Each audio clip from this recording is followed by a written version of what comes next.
Welcome to the Half-Blood Report. Here we dive deep into demigod news, upcoming Presents books, questions only users knows the answer to, and all of our things writing. I'm Samuel, your co-host. And I'm Diego, your other co-host. And today on the podcast, we are very happy to have a guest host, Izzy. He is a good friend of mine, but also he reads a lot of books, and he reads a lot of Rick Riordan, and he's also pretty smart guy, so we figured you'd be good to be on the podcast and talk about stuff. Yes, I would consider myself pretty smart. Okay, so let's jump into the demigod news. Yeah.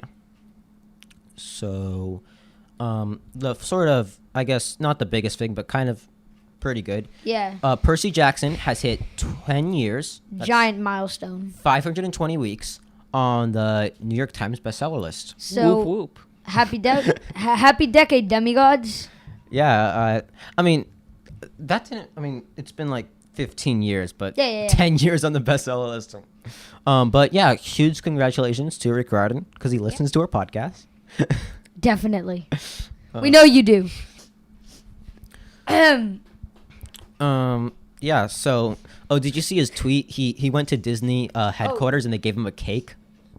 Oh, yeah, I saw that. Did it look good? It was a pretty good cake. I mean, It was blue. Yeah, it was blue. That's all that matters. But it was light blue. I feel it should have been darker. Yeah. Yeah, I feel like a Poseidon blue is like a darker hue. Yeah. All right.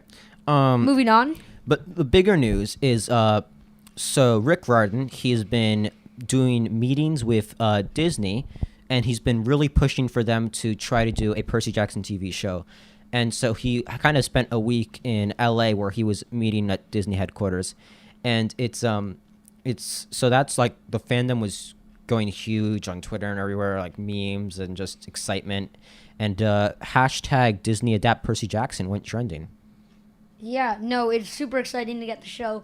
Me and Sam have discussed it a bunch, like the format that we would like for it, maybe things like that, and the entire community has been totally pushing to it. I've seen a couple of really good like intros and for like a Netflix show or something, but now we know that it's going to be a Disney Plus show. I mean, Disney's owned Percy Jackson since the Fox yeah, acquisition. Since the beginning, but like Disney Plus is like a newer thing, relatively.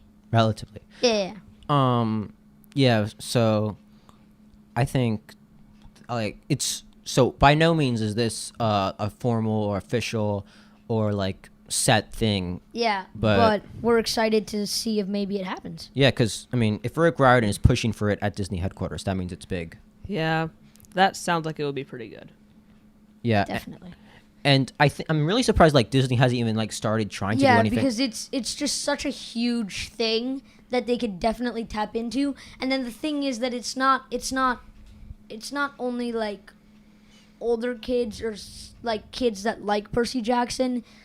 Everybody that I've known has read The Lightning Thief at one point or another, and I think that a TV show based off of that incredible, like very catchy story would definitely be great. And I know I watch like a billion Netflix shows, and The Mandalorian on Disney Plus. I watch all that jazz, and definitely a Percy Jackson TV show would be something great for me, and I feel like everybody would watch it. So just like from a Disney perspective, it seems kind of weird that it hasn't already come out. Yeah, especially just because there are so many people out there who are book people. They read a lot, and they don't really care about TV, but would like get on Disney Plus for the rest of their life if they got a Percy Jackson TV show. Yeah, there's just such a large fan base for this series. Like, it's been on the bestseller list for now 10 years. So there are people who are reading it that put it there, and they would all love to have that TV show. Yeah. Definitely. I think it's time to move on to the Oracle. Yeah.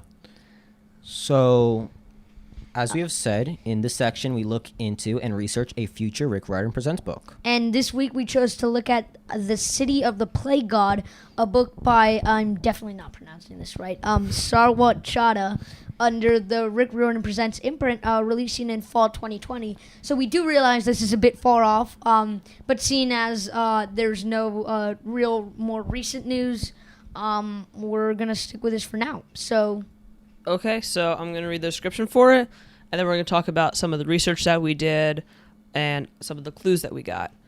So, also, this book is yet to be announced on readriordan.com.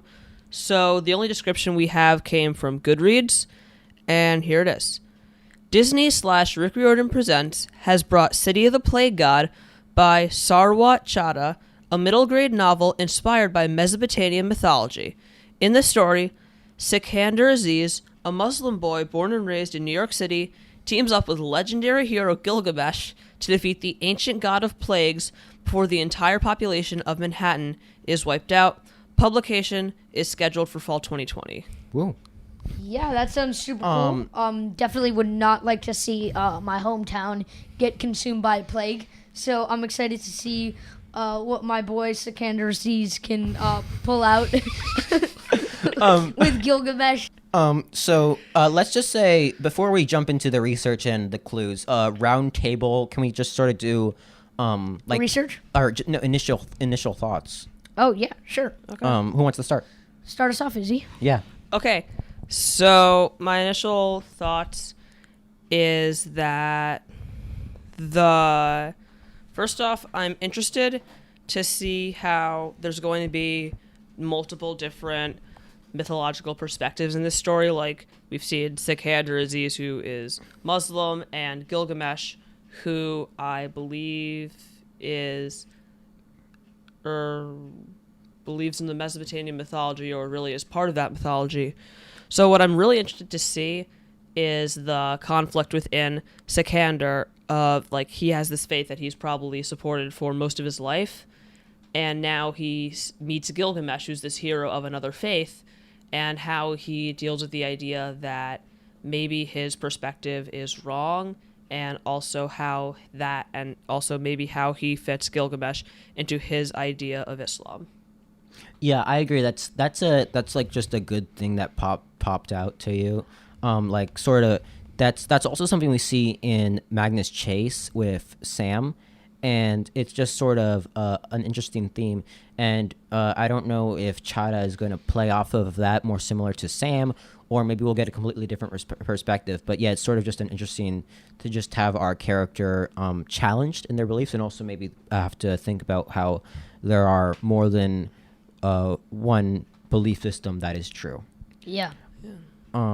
So also, when I kind of looked at the description, I immediately thought of the Last Olympian in the Battle of Manhattan. Oh, definitely. Yeah, so I don't know if we're going to get such a large-scale thing, because in the first book of the series, I don't think Chadda is going to get such a backup, like, I'm sending that troop to the Midtown Tunnel, there to the Lincoln, but Yeah. I do like how I think we're going to get lots of streets and just sort of talking about the city. But I'm excited to see any references that they drop in. Maybe he's chilling at Zabar's when, like, the stuff starts going down. So that'll be interesting. Yeah, also another thing that I'm interested in is the timing of this. Like, we know, like, the actual real-life timing that it's scheduled for fall 2020, but we don't know what time this book takes place within the larger Rick Riordan universe. So, like, on the subject of the Battle of Manhattan and the Last Olympian, maybe this is some sort of simultaneous thing happening. Ooh. I mean, yeah, the book has come out, like, in... I mean, the thing is, Rick Riordan Presents is... I mean, he said that it's in a different universe, but, you know, Easter eggs can always be dropped regardless of that. I would not see it past Sarwat to drop eggs. So Yeah, especially, I think, all the authors who come he's a in... real silly goose. all the authors who come in to write Rick Riordan Presents, they're all huge fans of the Percy Jackson series and the books Rick Riordan has written. So I think they're all like willing to drop Easter eggs in that way. But I was gonna say, the way Sikander's sort of teaming up with Gilgamesh, it does remind me a lot of Tristan Strong in the way that he just straight up teams up with the gods, and like also in strength and body wise, I feel like Gilgamesh reminds me a lot of John Henry. So just that sort of stuff is kind of cool. Definitely, yeah. To that point, I was researching about Gilgamesh and like the team up, and the overall story of the Epic of Gilgamesh. For like people who may not know, is he starts off as like a really bad king and a bad person, just doing all kinds of not good things, but and then he meets Ikindo, who was kind of built as an opposite of Gilgamesh, but they like Become besties. Yeah, they become really good. And then they go on adventures, and then Yeah, then his buddy dies. Yeah, his buddy dies because he insults the love goddess, and so Gilgamesh is like, "Oh, this is like really not great." So then he's like, "I want to become immortal, so the same stuff doesn't happen to me." So then he goes on like a big quest, and he kills some scorpions, and then he shows up to the dude's house, and then he's like, "Hey man, what's the immortality juice? Where's it at?" And then the guy's like, "Oh, there's a plant at the bottom of the sea." And then Gilgamesh like goes and gets it, and he's like, "Oh, this is really like cool and litty. I'm a pack up and like head home now." But then like on his way back, he gets caught. Like he's like, "Oh, I want to take a shower because I'm like mad stinky." But then a snake eats the plant, and then Gilgamesh doesn't have the plant no more. So then he comes back and he's real sad. But the overarching lesson is that maybe it's better to come to terms with what you are rather than go out and seek what you have. So I think we're going to see at some point Gilgamesh be like this really impressive person and not be able to beat someone, and then him having to come to terms with the fact that even though he's like this super powerful god, he can't even get that done, and maybe some conversation between Aziz and Gilgamesh. Yeah, and I Might be interesting. go ahead, Izzy. Go ahead. Oh, okay. I also think that might be a lesson Sikander himself has to learn, and it might be something that Gilgamesh teaches him from his own history, because so Gilgamesh basically represents the original hero's journey, and that's something that whenever we read a book like Sikander, he's going to follow that hero's journey, and there's going to be a point when he fails, and I think the fact that Gilgamesh is sort of there and he's the original hero, he might, have some advice for Sikander to sort of say, "Hey, I'm the first guy to ever go through this. I've watched others go through this. Just because you fail once, you're not the worst. I failed, and hey, let's go out there, regroup, and kill the plague god."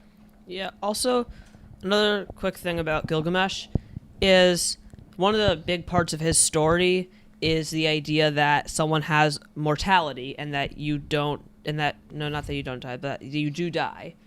But we are also seeing him hundreds, thousands of years in the future.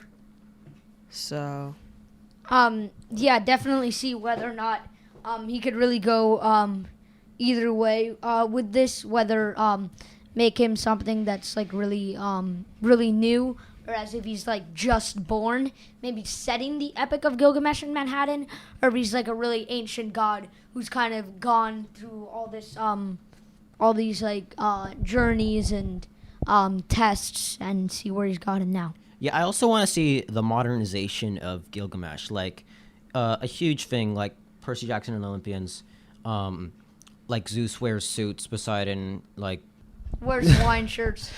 Yes. Geez. Okay, I can't talk. It's too late. But so I want to see the modernization of Gilgamesh and how they're gonna make him hip. But no. Yeah. That is something that happens in these books, and I am very interested in how Gilgamesh is going to become a this sort of how this olden hero from the original hero's journey is going to be funny in this modern day. So yeah. Yeah, definitely. That sounds really interesting, Samuel. Izzy, what did you research? So The main thing that stood out to me, or one of the things that stood out to me from the mini paragraph description, was the idea of the ancient god of plagues. So part of what I researched for this was the ancient god of plagues. So in the Sumerian Mesopotamian mythos, the god of plagues was named, I think it's pronounced Nergal, and they were the like patron god-ish of the city Kutha, and they're also portrayed in the Hebrew Bible as the deity of a city that was also probably Kutha. Also, another thing about them is they were represented as a lion god, not a lion god, but they were represented as a lion, and they were part of a group of gods and goddesses, I think, that represented the day. So, Nergal was the god of about noon, but also he was the god of the summer solstice, which is another thing that happens in other Riordan books.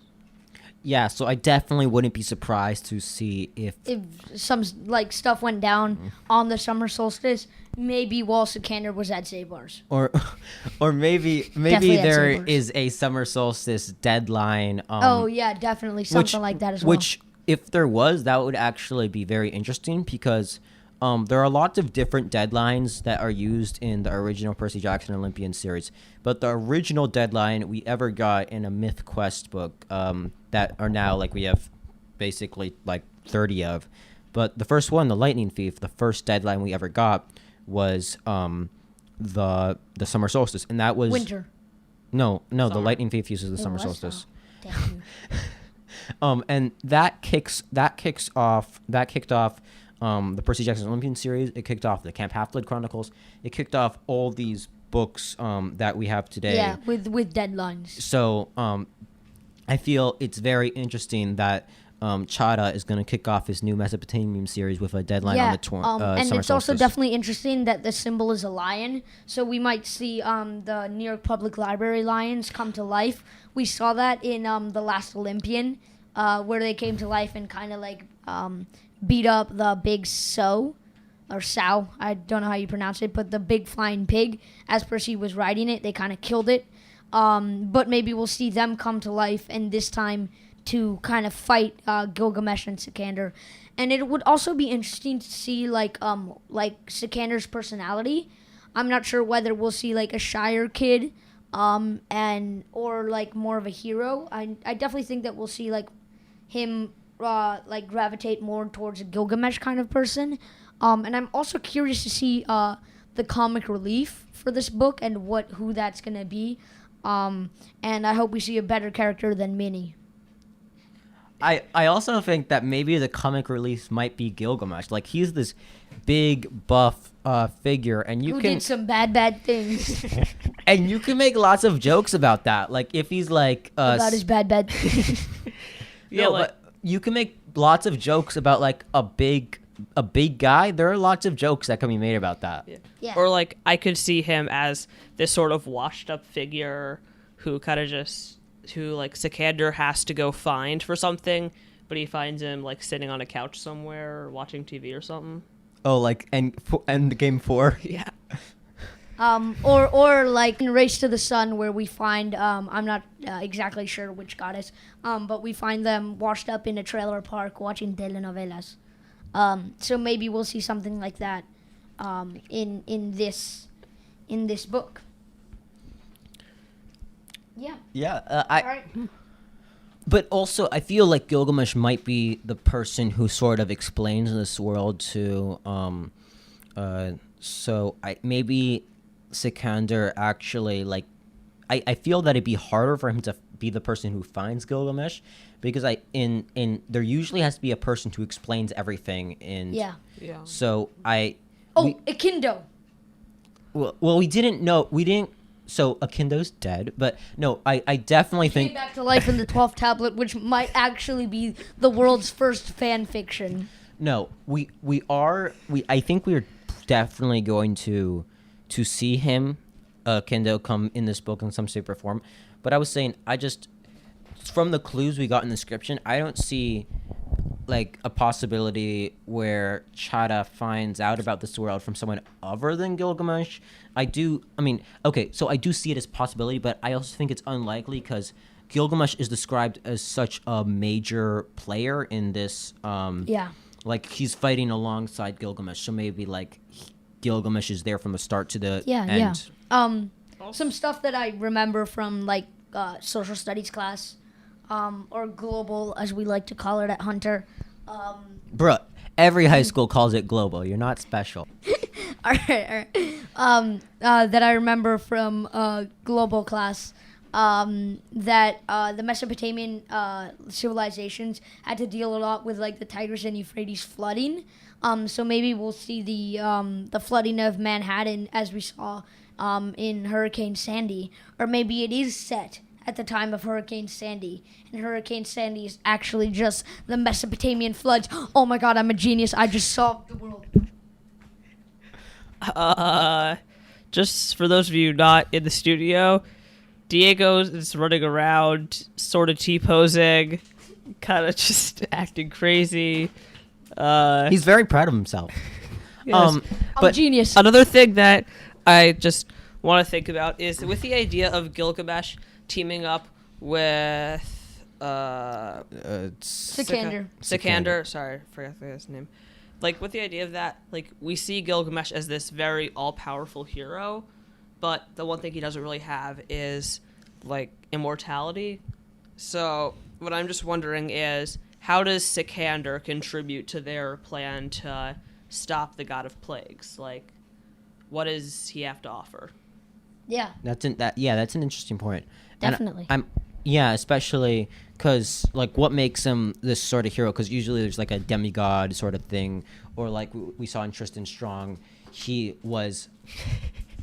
Like we saw in Tristan Strong, he was an Unsessum. So I'm wondering what sort of special gift we'll see in Sikander. One thing that's interesting. Maybe he creates hurricanes. One thing that I think just a thought. One thing I think is interesting is Sikander. He is Muslim, right? And so definitely. One thing about Mesopotamia, where this sort of mythos is coming from. That area is like that's kind of what it is now, and so maybe being Muslim, he sort of originates and has roots in sort of the Mesopotamian area, and maybe he has some sort of powers in his lineage from there. Yeah. I definitely wonder because we've seen it very differently, in different Rick Riordan and Rick Riordan Presents books, where we see either the child of a god, a person possessed by a god, somebody who has a godly friend, or sometimes we've seen it as in like the god is sometimes they are a god, like Minnie. Yeah. Sure, Sam. Sometimes there really isn't much of a godly figure, like in Saul and Gabby. Yeah, but Sal just has those powers. I mean, I think so then it'll be definitely interesting to see how godly parentage plays into this, because I found it really interesting in the crossover where Annabeth meets Sadie, in which she's kind of like, oh, so who's your godly parent? And then Sadie's like, oh, what? And then she's like, oh no, actually, like I'm secretly being possessed by an otherworldly god. And then Annabeth is just like, baby. And then Sadie goes like, which god are you being possessed by? And she goes like, and we have that really interesting moment. And I wonder like which side Sikander will go along, or whether it might be just more of a Sal and Gabby thing. Like whether it's Sal and Gabby, or as in like Yuhan Lee's The Dragon Pearl, where it's leaning more towards sci-fi versus mythology. Yeah. I don't think so, but it could be a possibility. Yeah, or maybe like Dragon Pearl, it's just like there's some sort of lineage, like sort of fox spirit, but maybe Sikander has some sort of role, like there's something from Mesopotamian mythology like that has powers. I don't know. It could just be that he is a direct lineage of Gilgamesh through thousands of years. I do like that theory, and I was sort of thinking about it, but I would also think it's really awkward if he's fighting side by side with his dad. Yeah. So I Like like great, it. Great, I think great it's a possibility. Grandpa. I think it's a possibility that he's like descended from Gilgamesh or is Gilgamesh's blessing. But if that were the case, then I think that we're over exaggerating how friendly Gilgamesh is going to be and like how budding he is going to be. So if he is direct lineage from Gilgamesh, then I think Gilgamesh is going to play a much lesser role. If he isn't a direct lineage from Gilgamesh and Gilgamesh isn't the source of Sikandar's power, then I think Gilgamesh is going to be like hanging out with him, maybe as much or even more than John Henry did with Tristan. Or another idea is, what if Gilgamesh, like in the King Chronicles books, is somehow possessing Sikandar in a way? Like, not really possessing like in those, but like his spirit can be channeled through Sikandar. Oh yeah, that would actually play into the lineage thing really well. So maybe Gilgamesh isn't physically there, but sort of his spirit or presence or power has somehow came into Sikandar in sort of a more spiritual way, and he is fighting him there side by side, and he is part of the lineage, but he's sort of less physically there and just sort of give him bursts of power. Definitely. Another thing that I'm curious about is whether we'll see a duo or a trio. Because in Arusha we saw a duo. In Tristan Strong, arguably, it started with a duo, and it ended with a duo. There weren't any other characters except for Gum Baby and Gum Baby. Honestly. No, it was Gum Baby and the Bumbly Steed. The Bumbly Steed. There we go. The Bumbly Steed. Wait, what was it? I forgot that poem. I'm gonna try to find it right now. You guys keep talking. Also, yeah, like in most of the books that Rick Riordan has, like I'm just looking at the shelf now, a lot of them either have like one or two people, like in Sal and Gabby, the King Chronicles, or Dugo talking about Tristan Straw. Yeah. Or they have a whole cast of people, like in the Heroes of Olympus, or Percy Jackson and the Olympians, or even Magnus Chase. Yes. So I found it, guys, and it says, "The Ballad of Gummy, Ballad of Gummy. Strongest and the fiercest, her nose is never runny. Sap attack, back it back, the hero of the hour. Riding on her bumbly steed, who needs to take a shower." I rolled my eyes as Gum Baby hummed the rest of the song under her breath. Bumbly steed, the nerve. Completely unrelated, but best part is Tristan Strong. Definitely. Okay. I think it's time to Odin and Athena. So, as we have said, in this section, we propose a question related to Riordan to contemplate. And what's this week's question, Sam? So, the Tower of Nero, the fifth book in Trials of Apollo, is coming out in the fall. And this book is bringing the Camp Half-Blood Chronicles to a close. It's bringing the Trials of Apollo to a close. It might be the last time we get to see any of these characters. It might be the last book. It might be the last book Rick writes. And so, to tie the series to a close, It's the most depressing thought ever. What characters do you need to see one last time before we leave the world of Riordan? Frank, come back! Don't leave us, Frank. But we already saw him in Tyrant's Tomb. No, we need Frank back again. Okay, so you're asking for Frank a second round. No. I honestly, you know who I want to see? Who? Remember the dude who Percy tackles into the ocean and crushes? I want to see that guy back. I want to see the Percy Jackson interpretation of Bad Santa back for Tower of Nero. Excuse me. I just want to see Magnus Chase. I always just liked those books, so oh yeah, facts. I think it'd be cool if the Sword Maiden appeared again and sees Riptide, because in the first one, the Sword of Summer has a thing about Jack has a thing where he talks about how being a pen and a sword would be stupid, and how he hates the color blue, and he says all this stuff about Percy Jackson. So I think it'd just be better if he like sees Yeah, Riptide. and he has like, a romance with Riptide in the third book. So I definitely want to see maybe we get some little knife babies. Excuse me? Maybe Annabeth gets a new knife. She did lose her knife in House of Hades. Sword of Summer, Riptide, new knife for Annabeth. I'm literally a genius. All right. He's running around again. Yeah. Okay. I was thinking Percy Jackson started it all. Percy Jackson has to be back.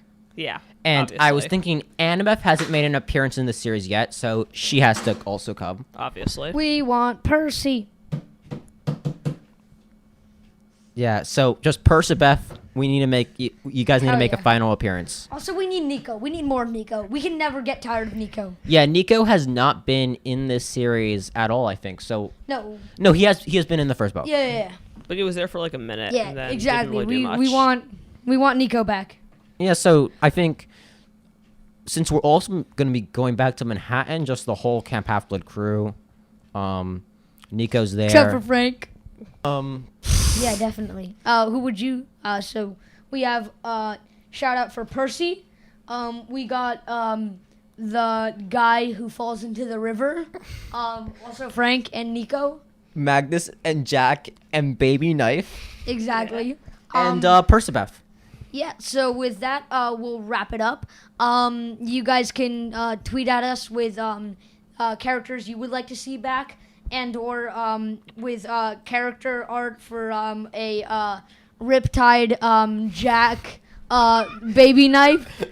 And Yeah, so you can tweet at us at Half Report. You can also find us on Instagram at The Half Blood Report, and you can email us with thehalfbloodreport@gmail.com.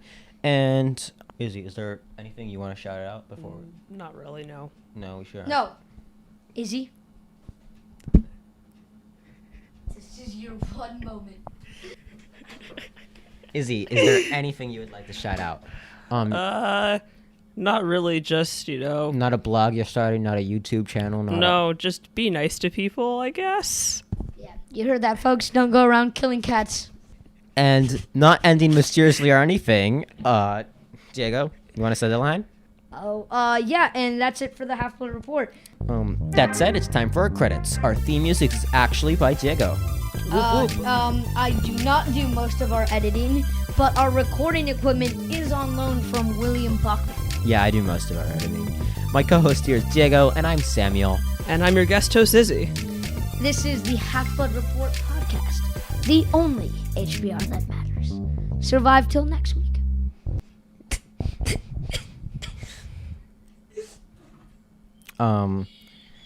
Yeah, so... Come back, Frank. You didn't have to do that, Frank. Okay. Frank's dead. He's not, though. He is. He's gone forever. All right. Frank's never coming back. He's actually not, though. But he is, basically. But he's not. Sam.